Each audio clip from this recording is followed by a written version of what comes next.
The festival begins on the eve of Timket, which falls on the January 19th in a leap year. On the first day, churches ceremonially carry tablets, replaces of the Ark of Covenant, to nearby public gathering sites. The sacred objects symbolize the tables of the Ten Commandments and are central to Ethiopian Orthodox worship. Throughout the night, priests and church choirs chant hymns accompanied by drums, bells and prayers as the tablet rests in a specifically prepared tents. The atmosphere blends solemn devotion with colorful celebration. The second day marks the main Timket celebration, during which congregations joyfully escort the tablets back to their repressive church following ceremonial blessings of water. Worshippers from all walks of life participate in the processions, reflecting the festival's unifying role in Ethiopian society. The third and final day, dedicated to Saint Michael, the Archangel, features a similar procession, but it is observed exclusively by churches dedicated to Saint Michael. Gondar once again emerged as a focal point of the festival, attracting hundreds of thousands of Ethiopian worshippers, foreign Orthodox Christians and international tourists. In recognition of its cultural and spiritual significance, UNESCO inscribed Timket in 2019 on the representative list of intangible cultural heritage of humanity, citing its unique traditions and enduring importance to Ethiopia, Africa's second most populous nation.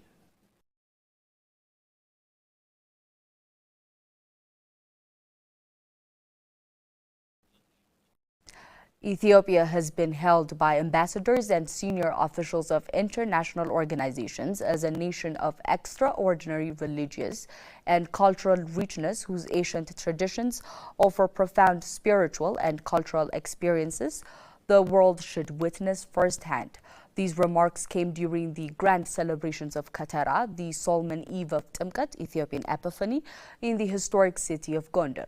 Across the country, millions of Ethiopian Orthodox Tawahedo faithful participated in festives, marking the prelude to one of the most significant dates on the Ethiopian liturgical calendar. The outdoor celebrations unfolded with breaking splendor as the sacred tablets representing the Ark of Covenant were ceremonically escorted to the baptism site, Bahara Timket, and majestic liturgical chants, vibrant processions, and centuries-old rituals. The event drew foreign ambassadors, heads of international institutions, tourists, and thousands of faithful, reflecting Ethiopia's enduring role as a beacon of spiritual depth and cultural continuity. Shak Sargaisen, Armenian ambassador to Ethiopia, emphasized the profound spiritual connection between Ethiopia and Armenia, rooted in their shared ancient Christian traditions. The harmony of choral songs, the brilliance of colors, and the reverence of the rituals create a spiritually uplifting experience. It is something that must be seen, felt, and experienced, he underscored. Fantastic. This is really unique. The culture that you have, traditions that you have, very deep Christian traditions. I already had the experience in Addis Ababa, but this is my first ever experience in Gondar. I mean, Gondar itself is a, I would, without an exaggeration, it's a cradle of the civilization. This is amazing. I mean, it's above my expectations, and I would definitely encourage my fellow citizens and friends and the colleagues, and most likely I will come back with my family to visit the beautiful sightseeings that the Gondar has. On her part, Sinka Antalya, Finland's ambassador to Ethiopia, described the nation as richly blessed with harmonious and vibrant religious and cultural traditions. Timket is one of the many remarkable Ethiopian celebrations that captive visitors, she said. According to the ambassador, the depth of faith and the beauty of the customs are truly inspiring. It's very, very, very rich. Of course, your culture is very rich, and there are so many people here. And it is also the first time that I managed to see it in Gondar. I've seen Timket in Addis Ababa before. You are very religious people. You go to church all the time, and I know this is one of the biggest celebrations. So I'm happy to see it here. I hope you enjoy this wonderful Timket. Welcome Timket. Rita Bisonoweth, UNESCO representative to Ethiopia, highlighted the global importance of Ethiopian's heritage, noting that Timket inscribed on UNESCO representative list of the intangible cultural heritage of humanity as a living testament to the nation's enduring traditions. Ethiopia's religious and cultural values are diverse, vibrant and profoundly meaningful, she said. Gondar is a UNESCO tangible World Heritage Site, and we are celebrating Timket. Happier to be here in Gondar celebrating two events, both UNESCO events. We are in Gondar, which is a UNESCO tangible World Heritage Site, and we are celebrating Timket, which is a UNESCO intangible heritage site. And it is very rare to be able to go to a place and to celebrate a UNESCO event and to be in a UNESCO World Heritage Site. So we are very happy. Timket is a celebration that moves the spirit and offers invaluable lessons for humanity. These traditions deserve recognition, preservation, and global engagement. The glowing testimonials from ambassadors and international officials reaffirm Ethiopia's position as a cradle of ancient civilization, faith, and cultural resilience, a timeless innovation for the world to visit, learn, and be inspired.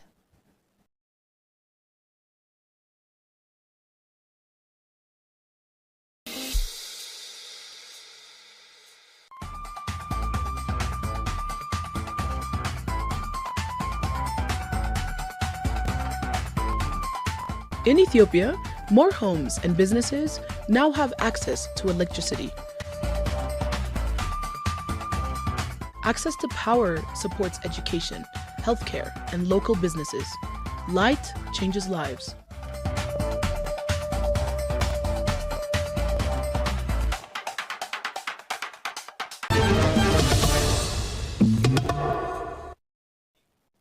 Ugandan President-elect Yoweri Museveni on Sunday outlined key priorities for his next term in office, pledging to focus on wealth creation, poverty eradication, improved public services, and a strong fight against corruption following his victory in the presidential election. Speaking a day after being declared the winner by the country's electoral commission, Museveni warned against election-related violence and foreign interference, urging all Ugandans, including opposition supporters, to uphold peace and nation's unity. Addressing the nation from his home district of Kwera in western Uganda, Museveni said the next term would prioritize support for wealth creators, including commercial farmers, manufacturers, hotel operators, and investors, through institutions such as the Uganda Development Bank. He added that the government would intensify efforts to lift the remaining 30% of Ugandans out of poverty, with the goal of ensuring all household transitions to sustainable livelihoods. Museveni also pledged to strengthen public service delivery, including maintaining free education in government schools, improving healthcare services, particularly the availability of medicine and public health facilities, and enhancing supervision by leaders at all levels. The fight against corruption and the pursuit of justice would remain central priorities, he said. Museveni said Uganda is set to begin oil production this year, marking a new phase in the country's economic development.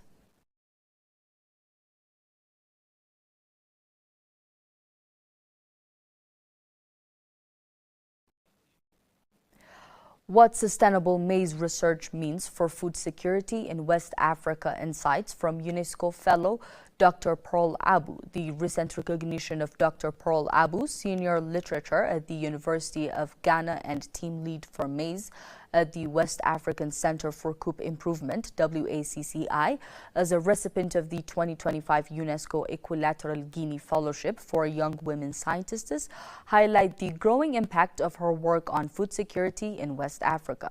Dr. Abu is one of only 2 African scientists selected for the prestigious fellowship, which honors outstanding female researchers whose work addresses critical challenges on the continent.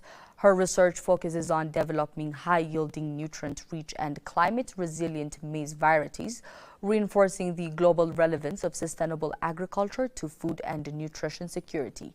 Maize is a staple food for millions of households across West Africa, yet its productivity is increasingly threatened by climate change, soil degradation, and limited access to improved technologies. Through advanced plant breeding and biofortification, Dr. Abu works to improve maize yields while enhancing essential nutrients such as protein, vitamin A, and zinc. A key innovation in her research is the use of nature-based solutions, particularly strengthening maize partnerships with beneficial soil microorganisms to reduce dependence on chemical fertilizers and protect soil health. She is also leading efforts to establish Ghana's first double haploid maize breeding facility at a WCCI, a development expected to significantly shorten the time required to produce improved maize varieties. Beyond research, Dr. Abu is deeply committed to mentoring young scientists and building local capacity in moderning plant breeding. She credits collaboration and mentorship alongside support from international partners and programs such as DAAD, such as central to her scientific journey. Throughout her work, Dr. Pearl Abu continues to demonstrate how science-led innovation can drive sustainable agriculture, strengthen food security, and support resilient farming systems across West Africa.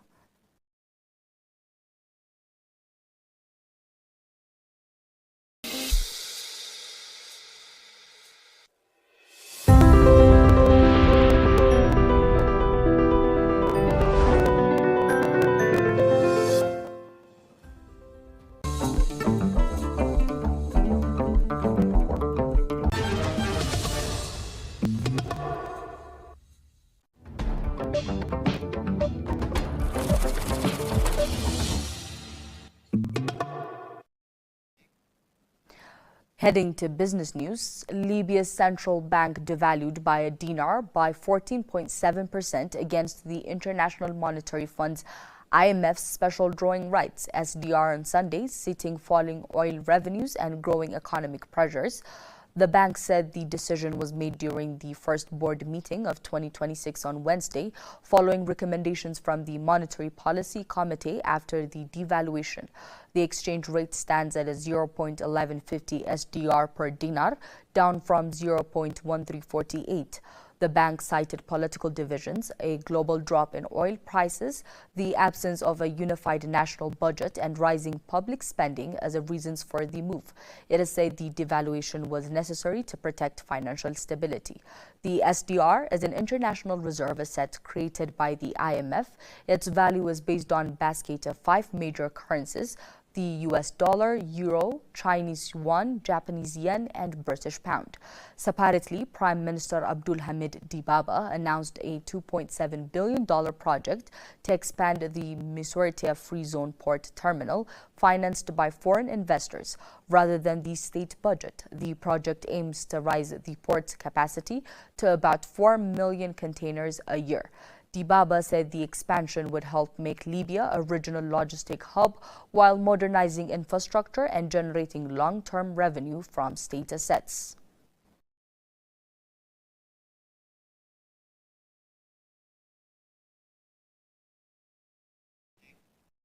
Global investment in clean fuels could increase more than fourfold from about $25 billion to over $100 billion annually by 2030.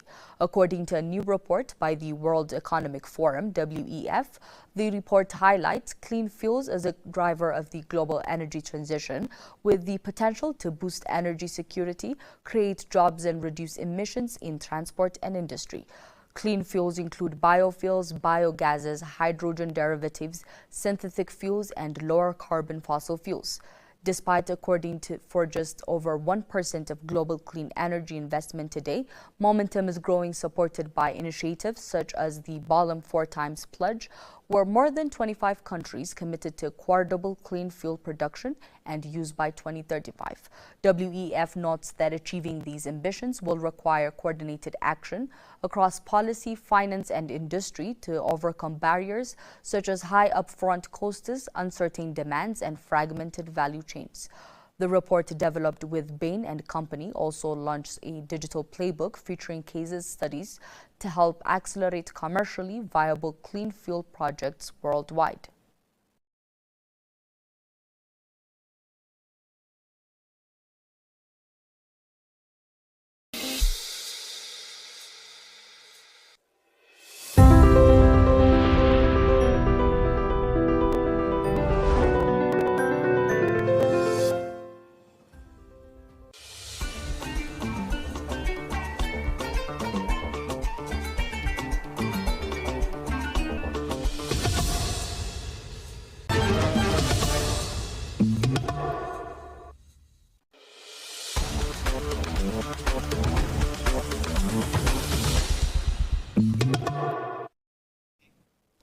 Heading to sport news, we have Senegal were crowned champions of the Africa for the second time after defeating hosts Morocco 1-0 after extra time in a tense Total Energies AFCON final in Rabat.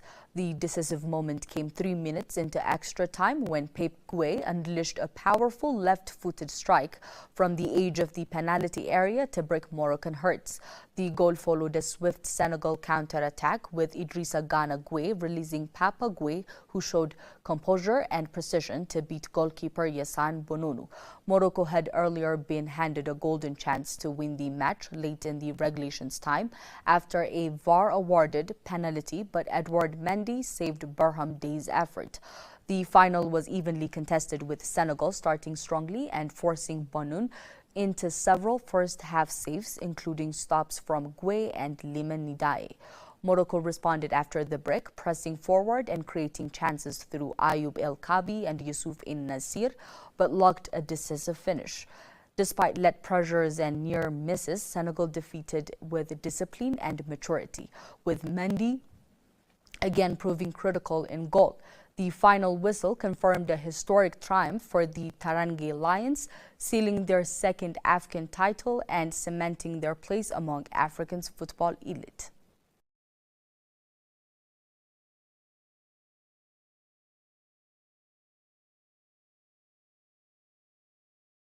Senegalese President Bassirou Diomaye Faye has congratulated the national football team, the Lions of Teranga, following their historic victory in the 2025 Africa Cup of Nations AFCON.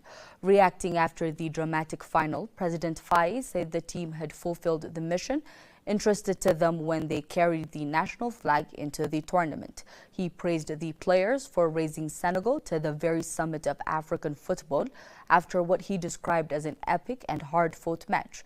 The president commended the team's courage, discipline, and solidarity in the face of adversity and intense pressure, noting that the new AFCON title reflects collective effort, resilience, and a shared belief in excellence. According to President Faye, the victory honors the entire nation and firmly inscribes this generations of players into African sporting history. He concluded by expressing the country's pride and gratitude, thanking the team with the words, "Thank you, Gayandes. Senegal is proud of you and will always be grateful to you."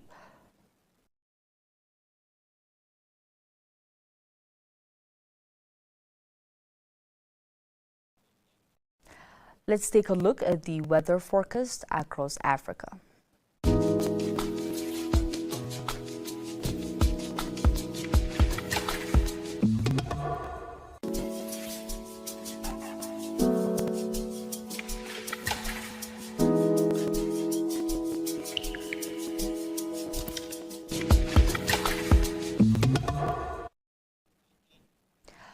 That's all for the hour. Thank you for tuning and goodbye.